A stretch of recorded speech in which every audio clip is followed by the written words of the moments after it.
Alright, Assalamu alaikum and very good afternoon. So first of all, I'd like to thank Prof. Rizal Effendi, the Deputy Vice Chancellor of Albukhary International University, for giving me the opportunity to share some of my knowledge and experiences through supervision and attending Viva sessions and other sessions.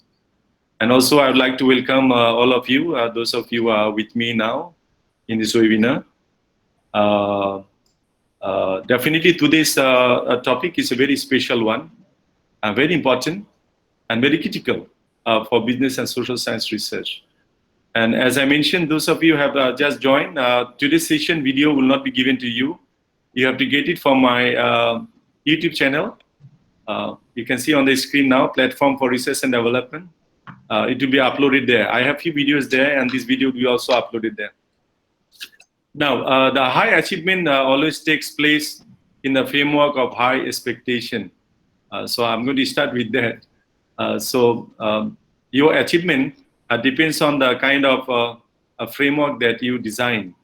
If your expectation is touching the sky, then your plan would be like that, you know. But if your plan is to just walk on the street, and you will be planning like that, you know, always working on the street. So students who plan to get A's, if he doesn't get A, he will at least get A minus or B plus, you know. But if the student planning to just pass, if he doesn't pass, he will fail. So that's how important the research framework is. Research framework will somehow determine the kind of research outcomes we are going to have. So let me remind again, refresh our mind that research is an organized, objective, and systematic process to study a particular problem that needs a solution. So research is done basically once a problem is identified and defined, and then at the end of research, we'd like to see some kind of solution. So the research framework or study framework or theoretical framework or conceptual framework, whatever we name it, we are going to do it is based on the identified and defined research problem. We cannot forget that. We cannot run away from this. Research problem got to be identified and defined correctly. And based on that, we will draw a framework. That's what we are going to say, theoretical framework, which is done based on theories, right? Conceptualizing the research study with the study starts with title, definitely. All of us, when you did our PhD, we have a title. Then we struggle to identify and define research problem from theoretical, contextual, and methodological perspective. Then we'll have a purpose statement. Then we will translate research problem into research questions. We have research objectives. Then we'll have a framework and hypothesis. So this is basically, these are the components of a research. So we start with research statement, problem statement. Then we followed on with research question, research objectives. We'll find out theories and assumptions, and then we'll do literature review. We'll find out variables. And once we identify the kind of variable that will help us to solve the research problem we have, then only we will develop the theoretical framework. That's where we are in now. So this is how it starts, right? If your topic is distance learning, for example, the research problem could be lack of students in distance classes. The purpose could be to study why students do not attend distance education classes at the community college. And the question would be, does the use of website technology in the classroom deter students from enrolling to distance education classes? So the topic is very general, and from there we follow on and move into very specific topic. That's what we are saying now, right? We have a research problem. From there, we break it down into a few research questions. And those research questions would be helping us to draw the theoretical framework or conceptual framework later on in our study. I would also like to remind you that we got to be very clear at the beginning of our study, the unit of analysis. I experienced some, quite unhappy situation during the final Viva session, whereby a student cannot answer the question of what is your unit of analysis. So that got to be very clear. So the unit of analysis is basically the unit that we analyze, the unit where the data comes from. So it could be individual, could be household, could be organization, could be departments, could be geographical area and all that. But what is important is when you draw the theoretical framework, we got to be very careful because we have to keep in mind of in-depth analysis with us. Because theories are divided into two. Some theories are individual level theory and some theories are organization level theories. So if your in-depth analysis is individual, then your theory could be individual level theory. And if your in-depth analysis is organization, then you may have to have theories from organization level theories that you have to keep in mind. The type of studies in social science and business basically are five. We usually have reporting, descriptive study, predictive kind of study, explanatory and exploratory kind of studies that we have. I think it's very easy to understand. Reporting basically we summarize and report the facts and figures. Descriptive basically we describe, in who, what, when, where, and how sort of questions. We collect data and we describe the findings that we have. Predictive study is we predict the situation based on the elements that we identified as predictive variables. Later on, we'll have more understanding on it. And explanatory research, whereby we explain the phenomena. And exploratory, whereby lack of studies are there and it requires more studies to be done. So it is a very well-focused study, and we try to provide something new in exploratory kind of research. So these four kind of studies that we have also determine the kind of theoretical framework or conceptual framework that we are going to develop. For descriptive kind of study, you may not need a theoretical framework, just a conceptual framework could be enough. For reporting also, the conceptual framework could be enough. You may not need a theoretical framework. But for exploratory, explanatory, and predictive kind of research, you may require to have theoretical framework. These are some of the jargons that we use, language of research as we call. In any research, we cannot run away from these topics, the terms. Okay, it starts with concepts, constructs, conceptual scheme, operation definition, variables, hypotheses, theory, and models. These all terms should be clearly discussed today and described and discussed today, hopefully, later on. So the success of research is dependent on clear conceptualization of concepts and shared understanding of concepts. Again, we'll have more discussion on it. Because remember, we do research because we have a problem in hand. And the problem that we have to get the concept, ideas, concept, constructs, then assumption, then finally we come to theory. All right. Later on, we'll have more discussion on this, inshallah. So these are the building blocks of a theory. It starts with ideas. Ideas could be something very ambiguous. Something may not be relevant. So when ideas we share with people and then we develop some kind of shared understanding of something which is relevant, become useful, it become concept. When you conceptualize it, then after that we will break it down into constructs. Those are basically variables in our framework. And when you have construct, then we assume propose some relationship between or among the constructs. Those become propositions or hypotheses. And when hypotheses are accepted or rejected, based on that, we propose a theory. So these are a very simple description of those concepts. I don't think I'm going to explain more on it. Basically, we start with the theory, then concept, then construct and proposition, and then we move to theory. And then in social science and business research also, we do have to operationalize our construct. Professor, I think somebody's presenting, so we cannot see your slides. Okay. Somebody else. Can you please stop presenting? If someone is presenting, can you please stop presenting, please? Can you see my slide now? No, don't see the slide.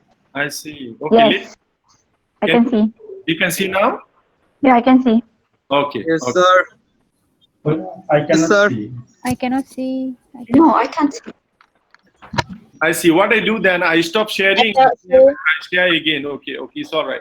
I stop sharing, then I share again. Let's see who is sharing there. If someone is sharing, kindly please stop sharing so that people can see my screen, please. Okay. Can you share my slide now?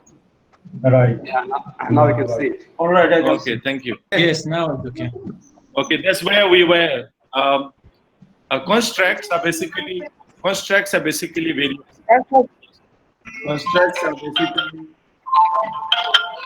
Can you switch off your microphone, please? Hello. Please switch off your microphone, please, to have the smooth. Apa deh? Ya udah. Can you please switch off your microphone, please?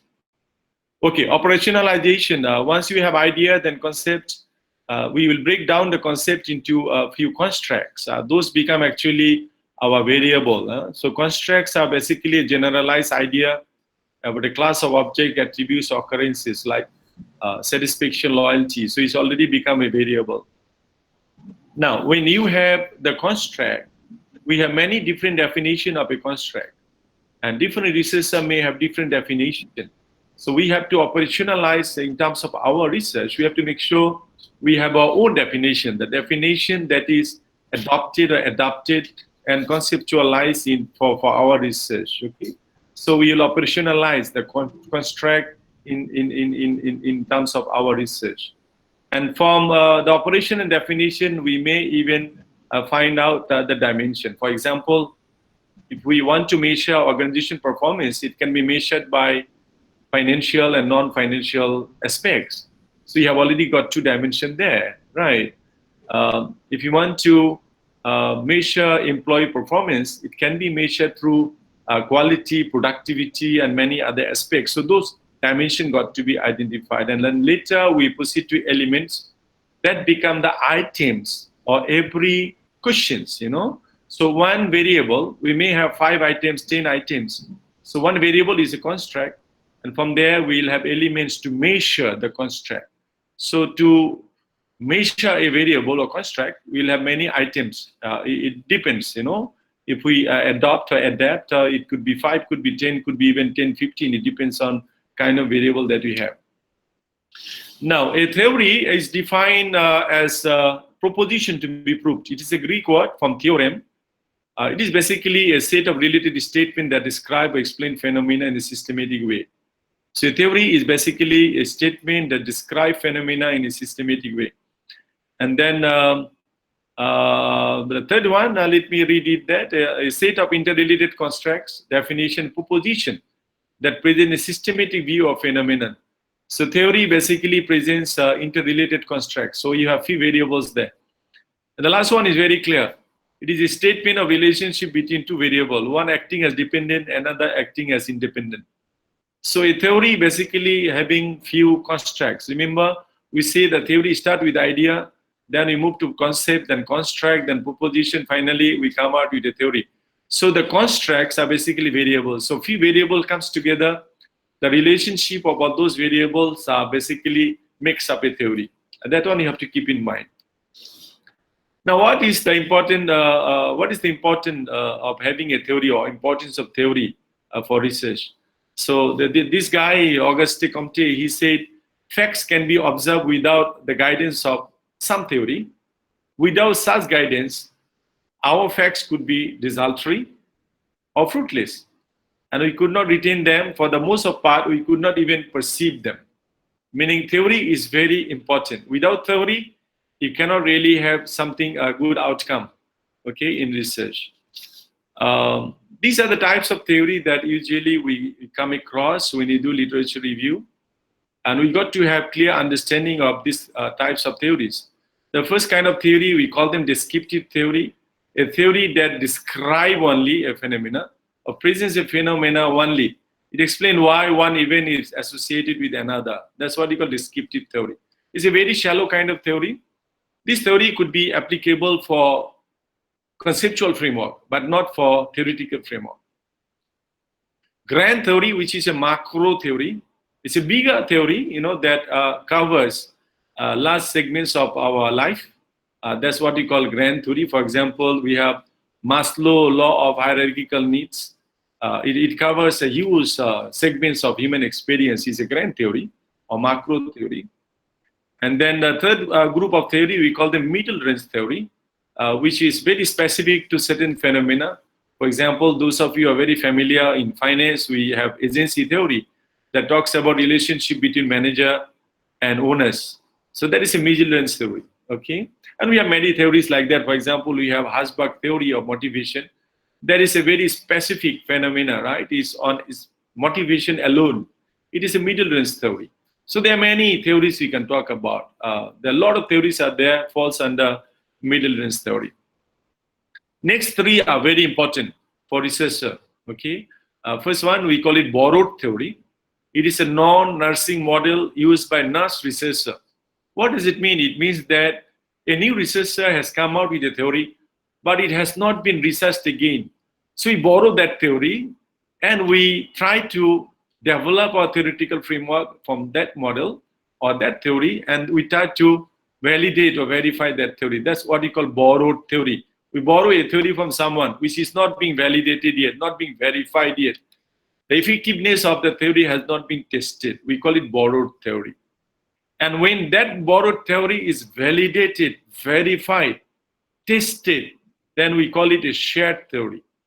Meaning that it's theory, it is shared by many researchers. So we call it shared theory. It may not be a middle range theory, it may not be a grand theory. It is a smaller theory, but yet it is shared, okay? There are many theories like that. For example, like technology acceptance model, TAM, which doesn't fall under middle range theory, doesn't fall under grand theory. It is basically a shared theory, all right? It's a theory and its application, where its theories will be applied. Yeah, yeah. For question answer session, we'll have a question answer session at the end. We'll have more discussion on it, all right? So we have descriptive theory, we have grand theory, middle range theory, then we have borrowed theory, we have shared theory, and we have grounded theory. When we cannot find any theory, and then we collect the data, we play with the data. From the data, we run and do analysis and come out with some kind of explanation on a phenomena. That is called grounded theory. But I do have additional slide for you to understand more on the grounded theory. So grounded theory, we say it represents an inductive investigation in which the researcher poses a question about information provided by respondents. So what a researcher will do will be very inquisitive and will continue asking question and question, repeatedly questioning, you know, on responses that being derived from respondents, okay? So it is like you are questioning and questioning and questioning. Finally, you are coming to a conclusion. So you do not have a theory. Rather, you are collecting raw data and facts and figure. From there, you are going to come out with something. You are proposing, could be proposing a theory, or could be proposing a conceptual framework. When you differentiate the theoretical framework and conceptual framework, that's where it comes in. Grounded theory are actually used for conceptual framework, not for theoretical framework. Theoretical framework comes with the theory. Conceptual framework comes with concepts. And most of the time when we have data-driven analysis and we have findings, that will be mostly on grounded theory, and it will be useful for drawing the conceptual framework. Now, why do you need a theoretical framework? Basically, it provides a good framework for you to analyze the data. It identifies the variable to be measured. We put only the variables in the framework, right? It explains how one variable possibly would be relating to another variable.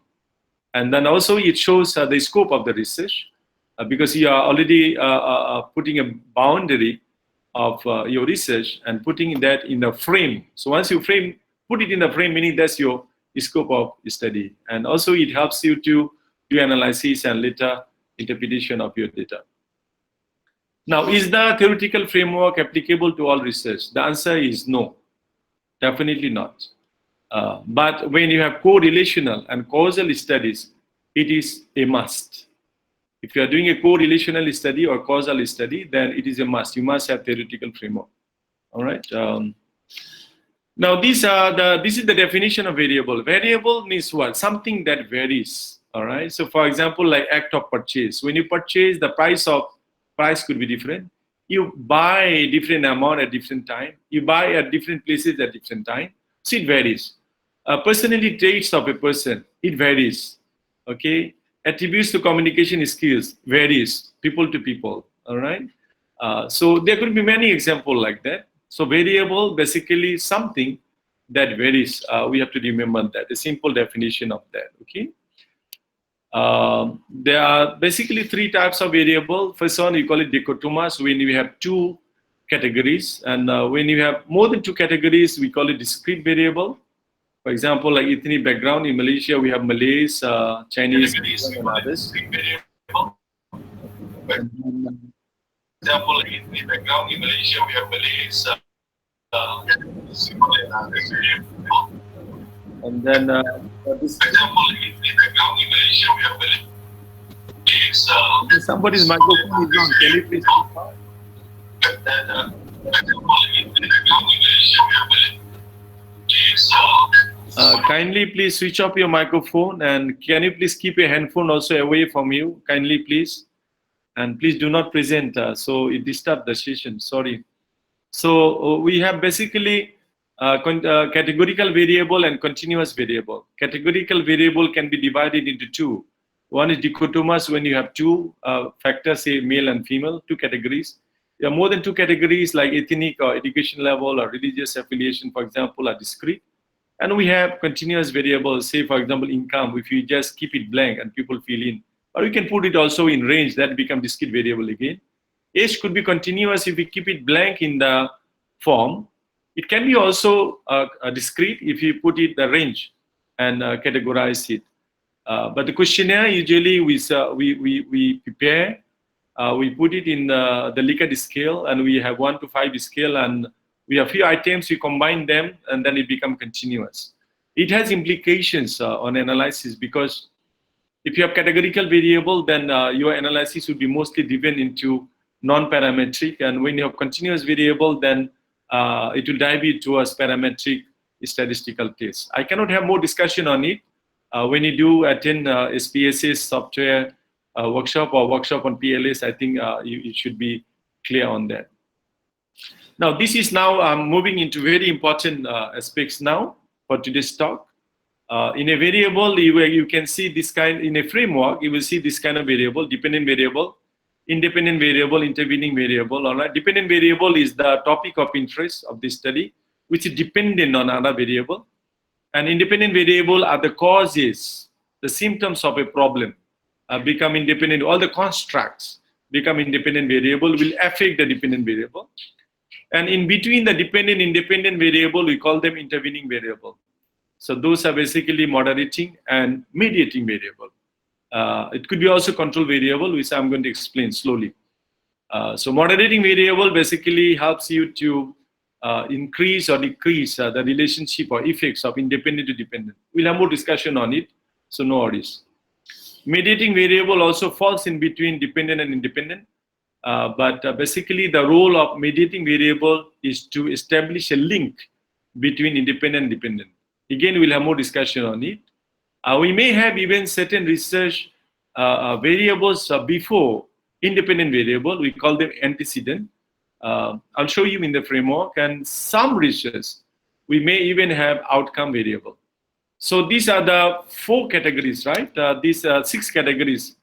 We studied dependent, independent, then moderating, mediating, antecedent, and outcome variable. Keep that in your mind, and slowly I will bring you to the framework. Now, when we develop framework, remember, this theoretical framework must be developed with the support of a theory. So if you develop a theoretical framework based on a theory, we will call the theory as underpinning theory.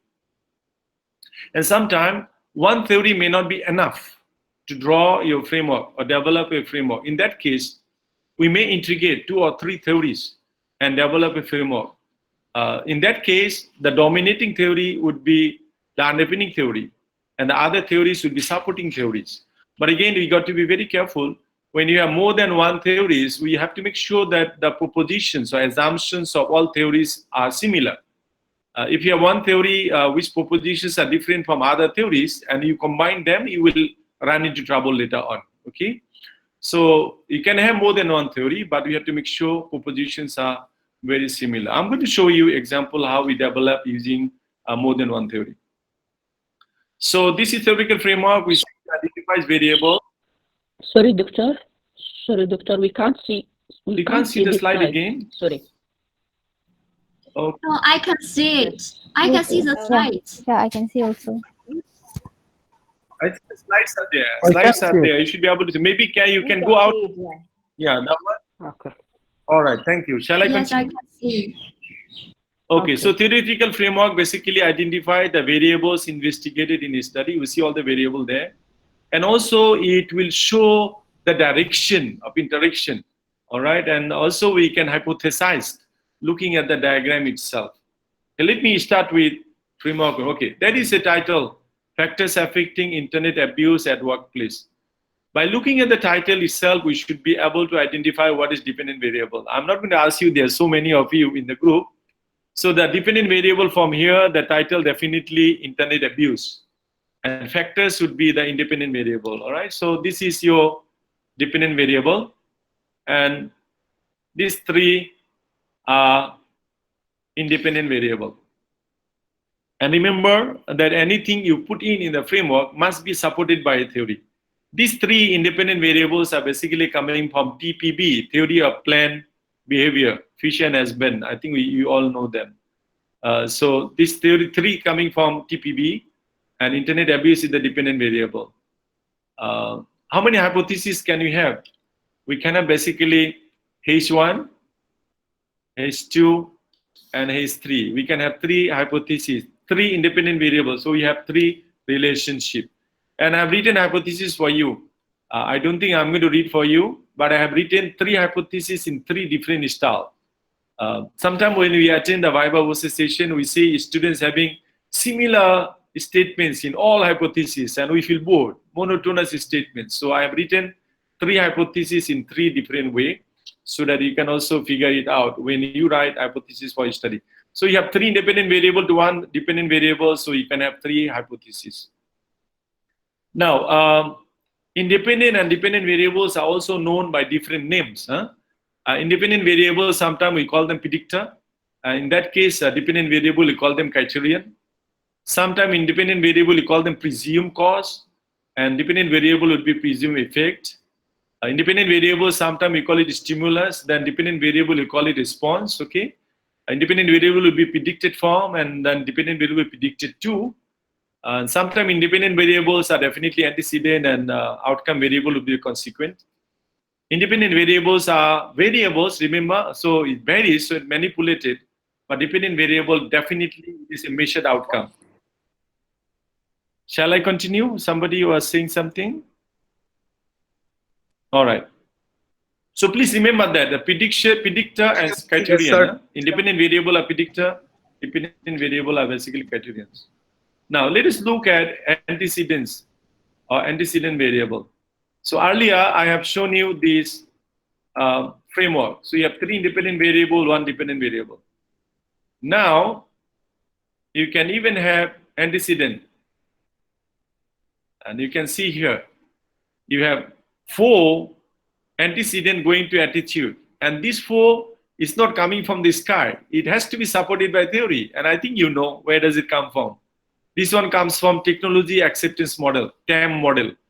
So this usefulness, ease of use, playfulness, and compatibility also coming from a theory. And it goes to attitude, supported by a theory, okay? Peer culture, supervisor culture, this is also coming from a theory, social exchange theory. It goes to subjective norm, and so on. So you can have antecedents. So how many hypotheses can we have now? The main hypothesis, you have attitude to internet abuse 1, subjective norm to internet abuse 1, perceived behavioral control to internet abuse 1. And then here you have many hypotheses. Usefulness to attitude, one hypothesis. Ease of use to attitude, one another hypothesis. Playfulness to attitude, another hypothesis. So first group from TAM, you have 4 hypotheses. Second group, you have 4 hypotheses. And third group, you have another 5 hypothesis. So these variables are basically before the independent variables, so we call them antecedent. And this framework is taken from a real PhD study from USM. So this is not something I'm just showing you for the sake of showing. It's a real PhD thesis framework. Now, let us move to moderating variable. This is how the moderating works. It works in between independent and dependent. The way the moderator box is drawn is wrong. Based on Uma Sakaran, it should be diamond shape. Please remember that. The moderator box should be diamond shape, because independent to dependent, the effect either could be strengthened or could be weakened with the introduction of moderator. I'll discuss more. Say, for example, you are looking at a study, job satisfaction leading to loyalty. Gender could be the moderator. With introduction of gender, the effect of satisfaction to loyalty could be increased, could be decreased. That's what we call moderator. Okay.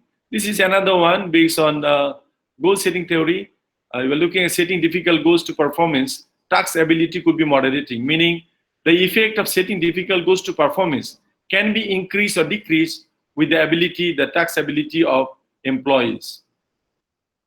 So a moderator basically specifies the condition under which a given effect occurs, all right, as well as the condition under which the direction is trained. So when you write a hypothesis of a moderating variable, then it must shows the direction, the strength or weaknesses. It has to be positive or negative relationship, or the stronger or weaker.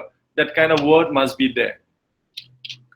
So this one, I don't think, okay. The last one, the red one, I put it, let me read it. Moderator variables are typically introduced when there is unexpectedly weak or inconsistent relationship between predictor and criterion variable. Remember, predictor is independent and criteria is a dependent variable. So when the research reviews or literature reviews shows that the effect of independent to dependent is weak or inconsistent. Some research shows they have relationship, some research shows there's no relationship. Some research concluded strong relationship, some research concluded weaker relationship. That kind of, some research concluded positive relationship, some research concluded negative relationship. When you have this kind of situation between independent and dependent, then we have to introduce a moderating variable. We cannot simply just introduce moderating variable for the sake of having an additional variable there. So this is home back what is in 1997, right? Moderating variable is one that affects relationship between two variables. So the nature of impact of predictor on the criteria. Predictor is independent variable, criterion is a dependent variable, all right? So the impact will increase or decrease. So a moderator interacts between predictor, which is independent variable, in such a way to have an impact on the dependent variable. All right, so this is another example of it. Should we hypothesize the interaction in advance? Yes, definitely. Not only should the existence of an interaction effect be predicted, but also its form.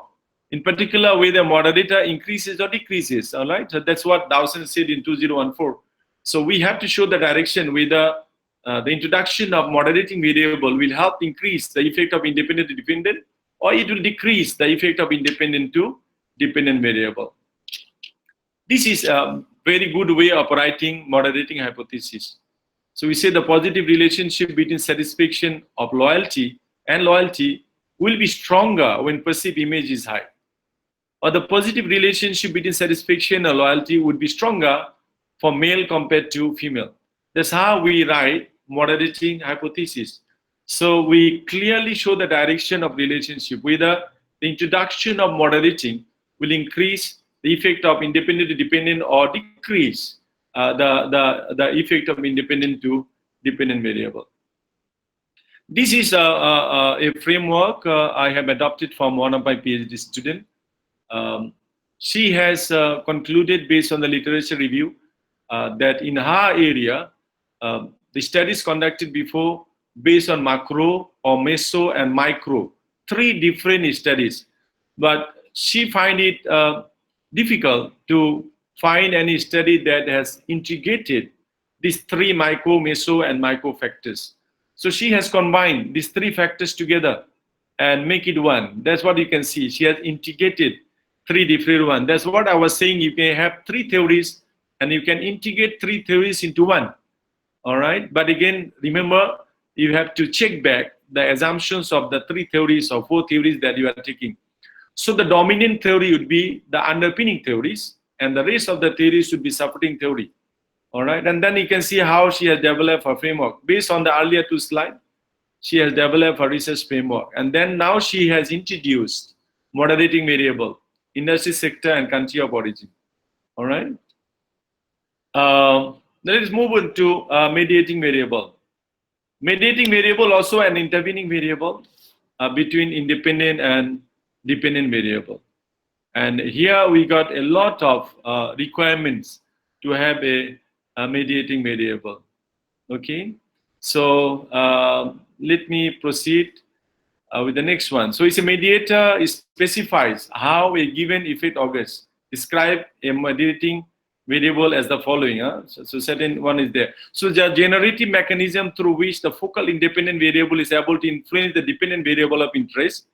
And the mediation is best done in the case of a strong relation between predictor and criterion.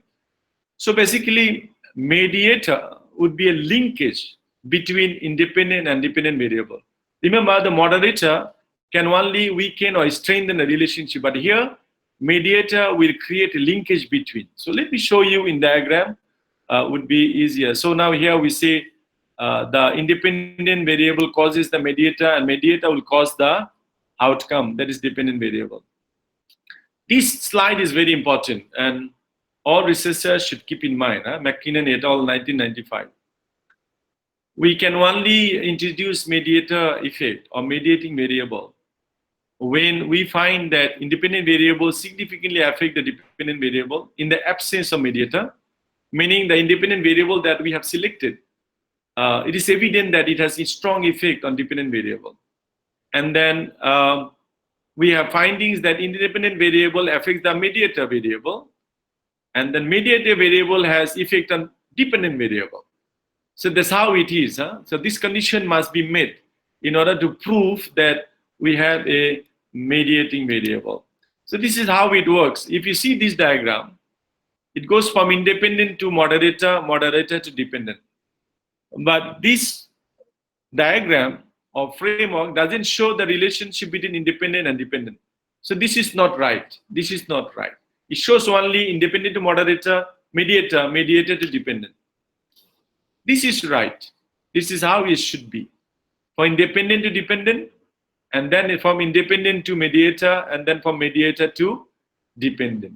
All right. I'm going to show you a framework, Donori, and explain the hypothesis there. So this is not really right. This is what is right. This is not right. We see many students will do this, which is not also right. If you follow the criteria, 4 criteria here, so based on that criteria, this is not right. This is right. This is not right. So we have to remember that. Okay. So this is a framework using the mediating variable. You can see the dependent variable is a career advancement. This is a real PhD thesis framework. And we have independent variables there, individual related factor, we have person environmental fit, and then we have a mediating variable. So we have independent to dependent, you have hypothesis there, and from independent to mediating, we have hypothesis there, and from mediating to dependent, we have hypothesis there. So this is how it is, all right? So that's how a mediating variable is introduced in between that. But we have to make sure that independent variable has clear linkage with dependent variable. Then only, and then we have also evidence that independent variable to mediating and mediating to dependent. When we prove that, that proves that there is a mediating effect from our framework. This is another one, very complex one, also a real PhD thesis framework. Here you can see the first few, those you see anticipated, intrinsic rewards and all that. This is actually independent variable. And in the middle, the one you see as attitude, subjective norm, and organization climate, these are mediating variable, and intention to share knowledge is dependent variable. Okay, so this is a bit complex, and the hypothesis direction also given there. All right. This is another one from TRA and TPB. We know that TRA was first proposed, and then the modified version of TRA become TPB. Right. At the beginning, we have variable behavioral belief, normative belief, and control beliefs, but later the same has been in Fishburne changed to attitude, subjective norm, and perceivable control. It goes to intention, and then it goes to behavior. So again, intention here is mediating variable.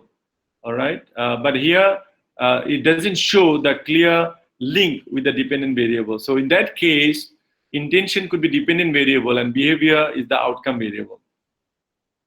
So these are some suggested reading for you.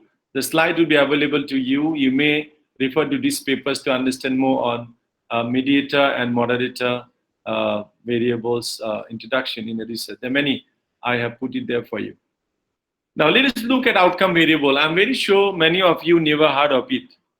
And in fact, one of my students, when I asked him to introduce the outcome variable, this was very disastrous, you know, because somehow one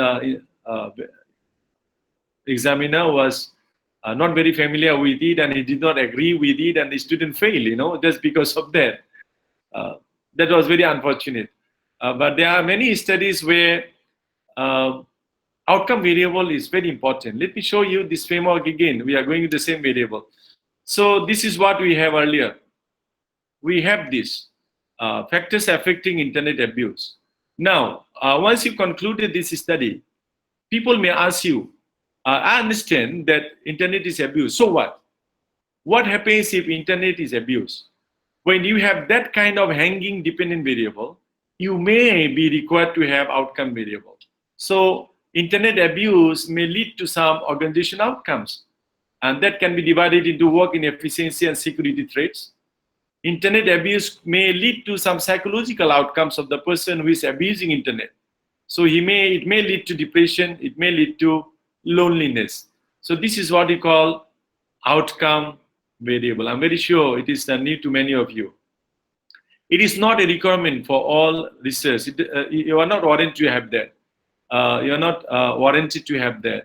But certain research, when our dependent variable is bit of hanging sort of, then we may be required to have outcome variable.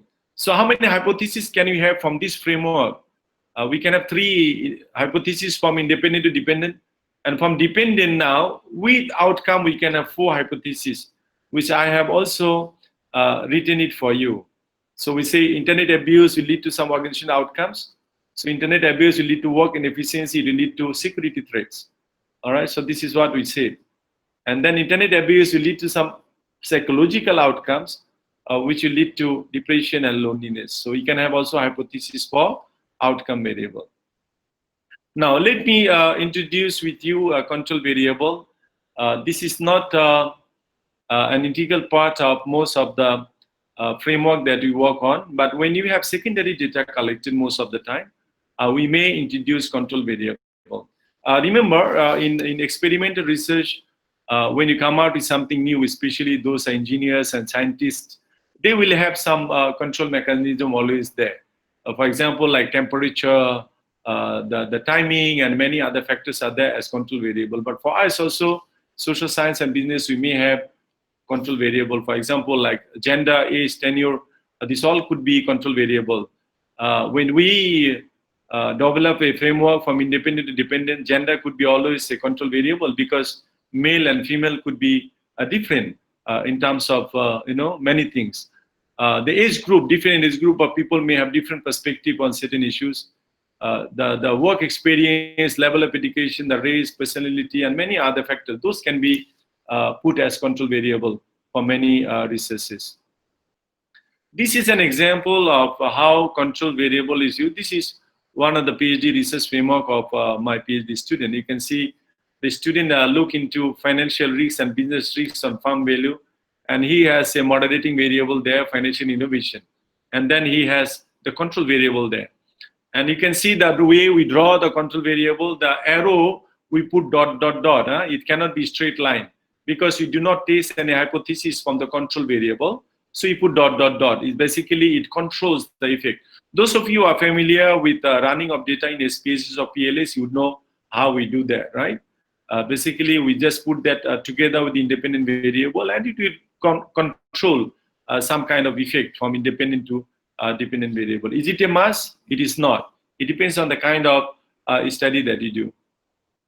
Now, this is the control usage of control variable over time. You can see from 2003 to 2012. In theoretical research, there are very few. In anticipated research, quite a lot. For citation, it's a lot. And if you look at justification, when you are justifying certain findings, then control variables are being used a lot. I think that I'm going to skip this slide. Hypothesis part, I think quite clear. I'm not sure whether I should. I think I want to skip that. I'll leave it for your reading. Accepting or rejecting hypotheses, we cannot do it solely based on intuition, right? Based on a certain statistical analysis and all that. So we will have information and then the data, then we do certain analysis using certain statistical methods, and based on that, we'll accept or reject hypothesis.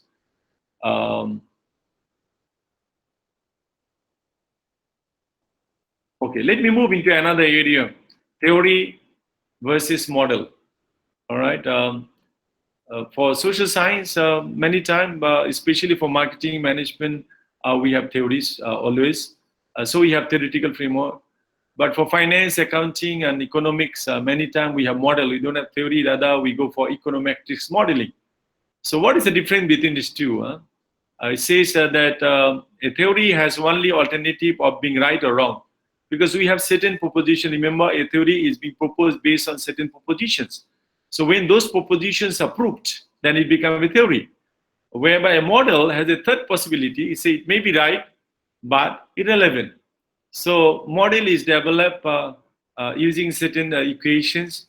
And I remember one of my PhD students from Jordan, Dr. Rula Halashi, when she developed her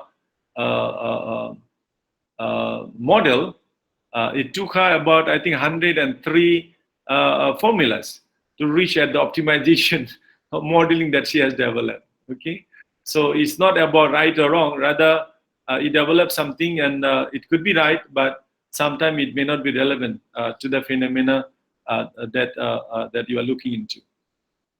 So a model, basically a presentation of a system that is developed to study part of the system or the whole system of the relationship. So when you are developing a model, model could be tested part by part, or it could be even tested the whole. Okay, so the difference between theory and model, basically, theory is for explanation, and the model is for representation. So the theory will explain the situation, the phenomena, and the problem at hand, but the model will represent, the phenomena that we have, and we model it, and then we try to explain it by representing in a model. This is an example of modeling that we have. This is taken from one of my PhD students also. You can see he has 4 models.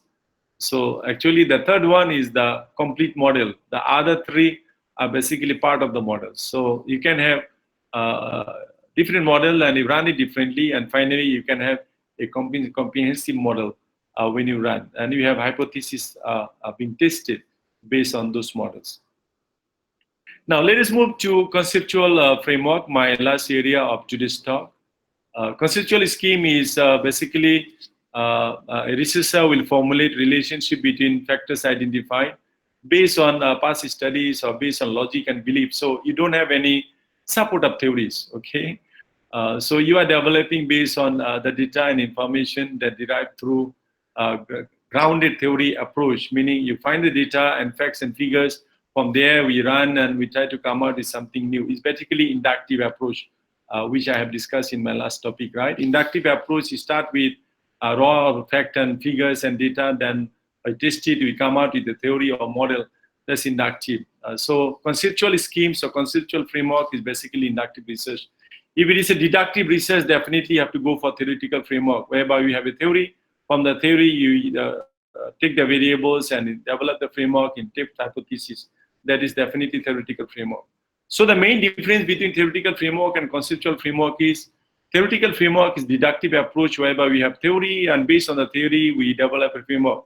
Conceptual framework is developed based on inductive approach, whereby we start with scratches and then we develop and come out with something new, okay? So we say a conceptual framework basically represents a less formal attempt to organize a phenomena than theories. It deals with concepts. Remember, in a theory, we have ideas, then concept, then construct, then hypothesis, and then the theory. So conceptual framework is developed based on theory, which is the second building blocks of a theory, not at the upper block of a theory. And in a conceptual framework also, basically it presents understanding of the phenomena of interest, and it reflects the assumption and philosophical view of the model of the designer, okay, model's designer. So again, when you have philosophical ontology and epistemological issues there, when we do inductive approach, or we do adopt inductive approach, you will always depend a lot on philosophical foundation of research. So we'll move on to ontology and epistemology. I think that would be another webinar on ontology, epistemology. Hopefully sometime in future I will have a webinar on it, ontology and epistemology, so that we can have clear understanding of philosophical foundation of research. I would like to remind those of you who are present, if you are doing PhD, a PhD is basically Doctor of Philosophy, you know. It's not Doctor of Management or Marketing, Doctor of Philosophy, meaning that your PhD should have philosophical underpinning. So that's where the ontology and epistemology comes in. But unfortunately, most of the time we concentrate too much on the theory. So we have theoretical framework or concept, we have conceptual framework, and we tend to forget the philosophical foundation for the research, which is ontology and epistemology. So this is an example of conceptual framework. You can see we are looking at impacts, then we are looking at the participants and skill level, and finally we are concluding on computer literacy, for example. So this is how the conceptual framework is done. Even the steps of conceptual framework is totally different from the steps of theoretical framework. You can see here in the conceptual framework, we start with research problem, then we have hypothesis, then we draw conceptual framework, right? Research problem to hypothesis to framework, then we have assumption, we collect data, we design the research, we review literature, we analyze and interpret, and finally we conclude, which is totally different from framework, theoretical framework. In a theoretical framework, we start with research problem, then we do literature review, then we design our theoretical framework, we do to hypothesis, we have instrumentation, we collect data, we analyze, finally we do conclusion and recommendation. So it's totally different approach, because it is one is deductive, one is coming from inductive. This slide is very clear of differentiating theoretical framework and conceptual framework. Theoretical framework basically provides a general or broader set of ideas, but conceptual framework could be very specific and narrow ideas is there. Theoretical framework based on existing theory, but conceptual framework is based on concepts. All right, theoretical framework could be a form of model, okay, but theoretical framework is, conceptual framework is research's own constructed model, not the model being proposed earlier. So it could be also an adaptation of a model from the existing theory. Theoretical framework is well developed, well designed, and accepted by researchers, but conceptual framework may not be acceptable to everyone, but it is a proposal, all right? It's a proposal to people. So there are a few more there, which I'm not going to read. This slide is very good to differentiate theoretical framework and conceptual framework. But again, to recall back, theoretical framework is developed based on a theory, conceptual framework is proposed based on concepts.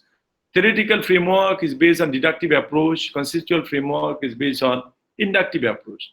Theoretical framework, we basically make policy recommendations based on clear-cut analysis of data which is acceptable. But conceptual framework, we propose something, may not be acceptable to some, or may be acceptable. So there are clear-cut demarcation line between these two. So this is another one, conceptual scheme. It looks like a theoretical framework, but a conceptual framework could be also like it. This is may not be based on theory, but based on your judgment and a perceived understanding of an issue or phenomena. My last slide, basically now triangulation become very popular in business and social science research, whereby we do not rely on only quantitative or only qualitative study, okay? So we may have triangulation, so you may have continuous simultaneous study using qualitative and quantitative. We may have ongoing qualitative with multiple waves of quantitative analysis. We may have a situation like we have quantitative, then the qualitative. And we may even have a series of analysis, qualitative, then quantitative, then qualitative. So you have many different approaches are there, which is now getting more popular. Even myself, those students I supervise, I will always prefer to let them have some kind of qualitative views after the quantitative analysis. Being myself basically a quantitative person, so we do use SPSS and PLS to analyze the data and deductive approach come to a conclusion. But again, I would prefer to have some qualitative findings also based on a focus group or could be interview approach. But again, the qualitative study is completely different area that requires also another webinar. So I have to leave it for that. So I think for today, I would like to end the session here, my presentation here, and I will open up the session, the flow for question and answer. So I will stop presenting so that I can see you all. Because I cannot... Yes, I have a question.